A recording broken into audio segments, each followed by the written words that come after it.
Hello नमस्कार दोस्तों, आप सभी का रोचक कथाएं में स्वागत है। आज मैं लेकर आई हूँ कार्तिक माह महात्म 24वां अध्याय।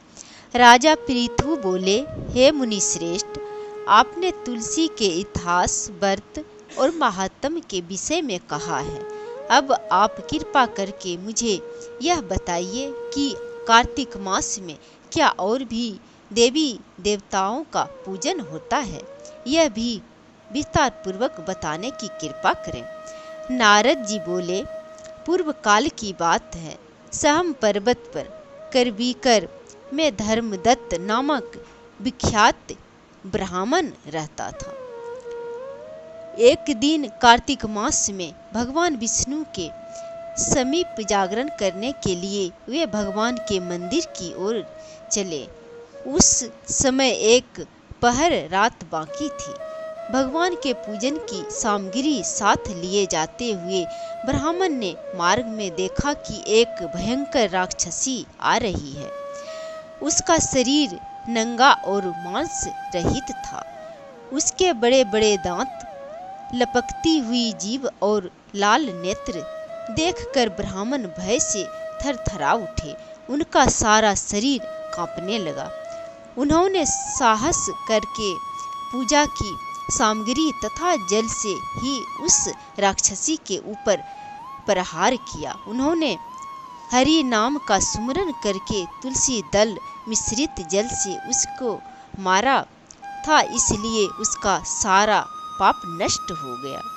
अब उसे अपने पूर्व जन्म के कर्मों के परिणाम स्वरूप प्राप्त हुए दुर्दशा का सुमरन हो आया। उसने ब्राह्मण को दंडवत प्रणाम करके इस प्रकार कहा, ब्राह्मण, मैं पूर्व जन्म के कर्मों के फल से इस दशा को पहुंची हूँ। अब मुझे किस प्रकार उत्तम गति प्राप्त होगी? धर्मदत्त ने उसे इस प्रकार प्रणाम करते देखकर आश्चर्यचकित हो गए और पूछा कि किस कर्म के फल से तुम इस दशा को पहुंची हो? कहाँ की रहने वाली हो? तुम्हारा नाम क्या है और आचार व्यवहार कैसा है? ये सारी बातें मुझे बताओ। उस राक्षसी का नाम कलहा था। कलहा बोली, ब्राह्मण, मेरे पूर्व जन्म की बात है। सौराष्ट्र नगर में भिक्षु नामक एक ब्राह्मण रहते थे। मैं उसकी पत्नी थी। मेरा नाम कलहा था और मैं बड़े क्रूर स्वभाव की स्त्री थी। मैंने वचन से भी कभी अपने पति का भला नहीं किया। उन्हें कभी मीठा भोजन नहीं परोसा। सदा अपने स्वामी को धोखा ही देती रही।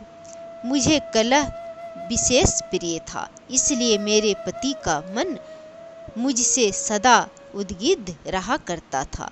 अंत में उन्होंने दूसरी स्त्री से विवाह करने का निश्चय कर लिया।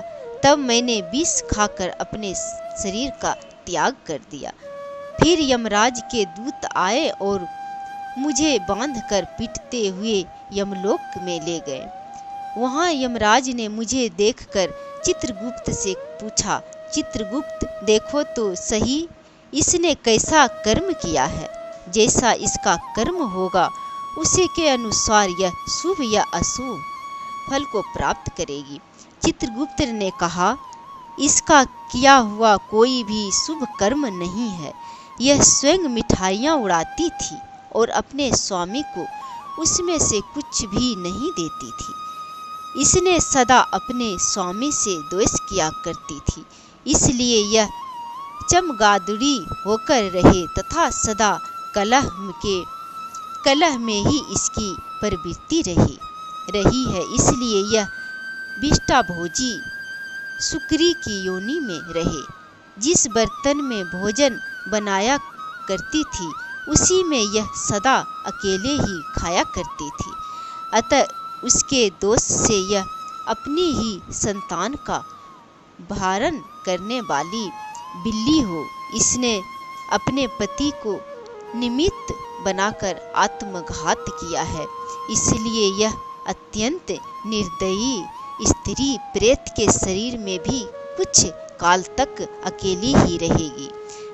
इसे यमदूत द्वारा निर्जन प्रदेश में भेज देना चाहिए। वहाँ दीर्घ काल तक यह प्रेत के शरीर में निवास करे। उसके बाद यह पापिनी शेष 3 योनियों का भी उपभोग करेगी। कलहा ने कहा कि विप्रवर, मैं वही पापिनी कलहा हूँ। इस प्रेत शरीर में आए मुझे 500 वर्ष बीत चुके हैं। मैं सदैव भूख प्यास से पीड़ित रहा करती हूँ।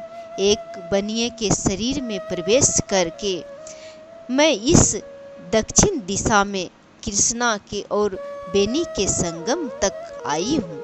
ज्यों ही संगम तट पर पहुँची त्यों ही भगवान शिव और विष्णु के पार्षदों ने मुझे बलपूर्वक बनिए के शरीर से दूर भगा दिया। तब मैं भूख का कष्ट सहन करती हुई इधर उधर घूम रही हूँ। इतने में ही आपके ऊपर मेरी दृष्टि पड़ गई। आपके हाथ से तुलसी मिश्रित जल का संसर्ग पाकर मेरे सब पाप नष्ट हो गए। द्विज श्रेष्ठ, अब आप ही कोई उपाय कीजिए, बताइए मेरे इस शरीर से और भविष्य में होने वाली भयंकर 3 योनियों से किस प्रकार मुक्ति पाऊंगी। कलहा का यह वचन सुनकर धर्मदत्त उसके पिछले कर्मों और वर्तमान अवस्था को देखकर बहुत दुखी हुआ। फिर उसने बहुत सोच विचार करने के बाद धर्मदत्त ने कहा कि